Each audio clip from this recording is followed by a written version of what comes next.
Hi, welcome to the Pursuit of Truth. So I did reference this in a Pursuit of Truth recently, and I have covered it previously closer to the event. But recently I've been thinking a lot about mortality and death and things like that, which I think I have mentioned some of these bits. And obviously this is, something that I've always worried about. If you ever read any of my poems, you'll see that it goes back far. But of course it's been reignited or made worse, I suppose you could say, by the passing of my mum unexpectedly. And now I think about that event, that I wasn't there. So obviously my mind, it's still trying to put together from the information that I've been told of, and like in my brain sometimes, especially at night when my son plays this sleep music, to help him sleep. It's like a piano piece, and it always makes me lament, and maybe it's because of the way it's slow and sad, but it makes him sleep. But it makes me like think about that moment when my mum passed. Did she know? It wasn't. It was like pulmonary embolism. Did she know? And how? Just thinking about that moment and all the moments before it and after it and stuff like that. And then obviously I think about my wife, my children, even myself, thinking about, that moment, which, it's easy to just sort of put it to one side, but it's an eventuality that's going to happen to us all. And that's what makes it worse, I guess, because it's not something you can just say, oh, well, that's never going to happen. You don't need to worry about that. This is going to happen. I am going to die. I'm not going to get a choice about it. Well, unless I'm going to dig a tass or something. But it's going to just be one of those things. And also the people that I love around me, I don't get a choice in that either. And, when I'm sitting next to Aiden and Alina and my wife and Misha in the other room when they're sleeping and that music's on, I'm thinking about that. After I'm thinking about my mum, then I'm thinking about, because I see them obviously as these children now, and thinking about, because I'm seeing them like that, I hope to God that they get to be old like I was when their parents pass, so they don't have to have that childlike feeling of missing us. Because that's how I see them now as I project forward, is that how they're going to cope with it. But I'm coping with it, they'll cope with it. Hopefully they'll have partners and other supporting. But if it happens when they're children now, that's the problem that keeps me worrying all the time, is that, and I see these videos on YouTube and Facebook as well of like these kids that are dying of cancer or some kind of disease, like Annabelle, that I've put on Pursuit of Truth before, and their anguish and worrying if it happens to me, like, because like there was the other day when my wife, she couldn't catch her breath for a few seconds, like when you swallow and it stops you. That happened, and it made me worry, like, is this the moment, that I would talk about it? Is it her moment? Like with my mum, she just suddenly passed, and I guess I'm now thinking that about everyone, that I don't know, it's not given, when it's going to happen, and that worrying that, is this, like with her, like when my mum passed, it just happened. She just slumped forward, and then that was it. And then no amount of help from the paramedics, no amount of hospital help, and then just my dad coming home after it, and then it just all being gone, and that moment taking place, and nothing. You could have worried for years about that moment, like I did as a child, always praying that my mum and dad would live forever before I went to sleep. And then that moment happens, and it's just, that's it, and it's done. And you just have to now live with it, and worrying about that in other things. I think it's just I don't know, and I've written about this in my poems, about the fragility of existence. And that thought of when you sometimes think, I mean, I remember I was in the bathroom a few days ago just looking at myself in the mirror and thinking about the moment when I'm no longer here, that idea that seems so alien to us because all we experience is life. You know, we don't experience the time before, we don't experience the time after, we only experience the time here. And it's just that it seems unbelievable. It's like when you try and talk about how did creation take place, how was, you know, if it was God, and then who was before God, and how did he create, and how is there, because we think of things linearly, you know, like because we have time and we've had that structure of beginning and end, cause and effect, and that kind of thing, and it's very difficult for us to get our brain across non-linear concepts. And, you know, then how do they exist? How do you have an event before, you know, even if you did have creation, what was before, you know, if it, say, wasn't God and it was, you know, Big Bang or whatever, what was before that? How did something happen, you know, because how do you have, you know, it's endless, like the chicken and egg, you know, it's endless. How can it be that way?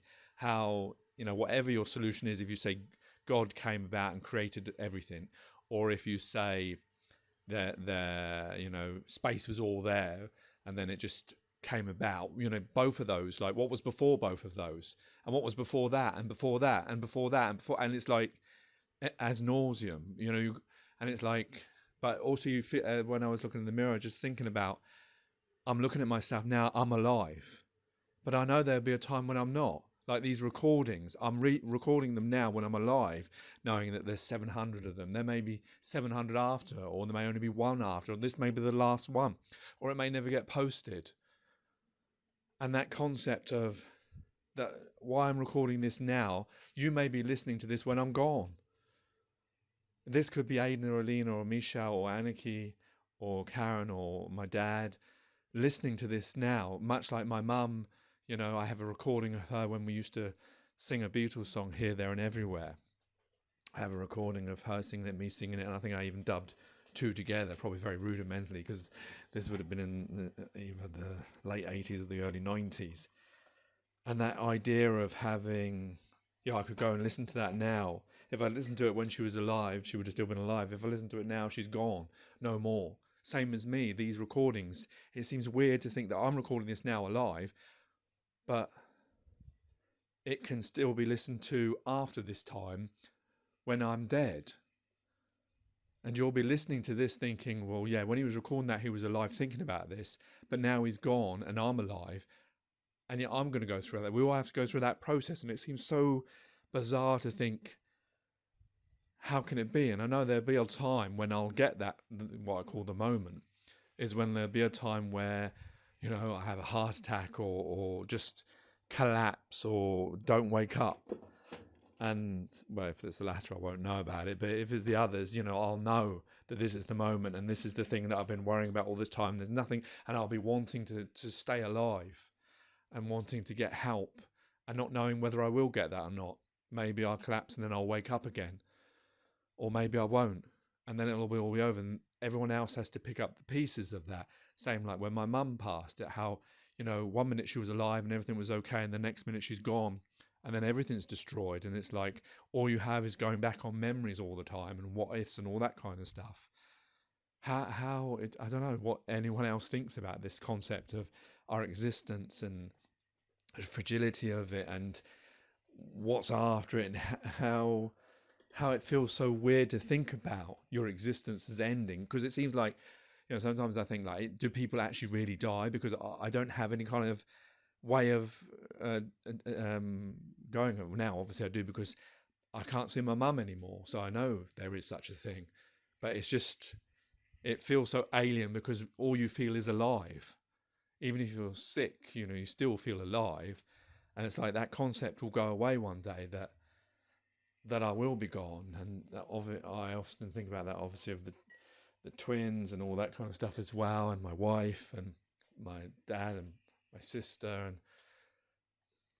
I think I said to her recently about, I had this thought of that, as if I was the last person, and like I was in our home in Portsmouth, standing there with just memories and everyone gone, and just being the last one there, like, you know, the last man on earth type thing.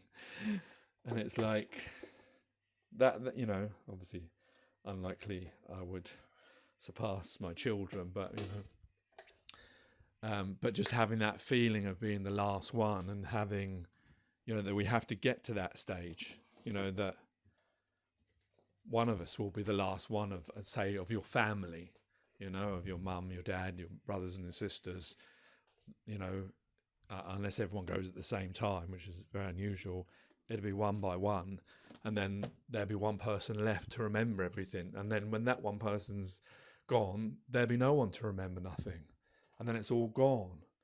It's like I watch on these, you know, these urbex things, you know, like Ghost Theory or Adam, what's his name, Adam something or other.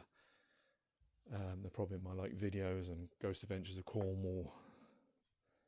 You know, I listen to these things. They go around like schools and hospitals and houses that are just left there, and they've been left there for generations, sometimes with electricity and running water, and just left there like a timepiece, like a memoriam of the living people that were there. And they go through all these things. And I know I've mentioned this, I think, on The Pursuit of Truth before, but it just, like, capturing that moment and capturing, they're like that living, the witness, as it were, like the last person coming to bear witness of those people that lived before. It just seems so alien, doesn't it? And so weird. I mean, I could put this recording down and then drop dead. I can't think how, like, everything around me, all the things I have, all the, you know, these recordings, or, you know, like my personal diaries or stuff that I do, like video ones that I do sometimes, and all the poems I've written, for what? Because once I'm dead, who's going to take any of these things?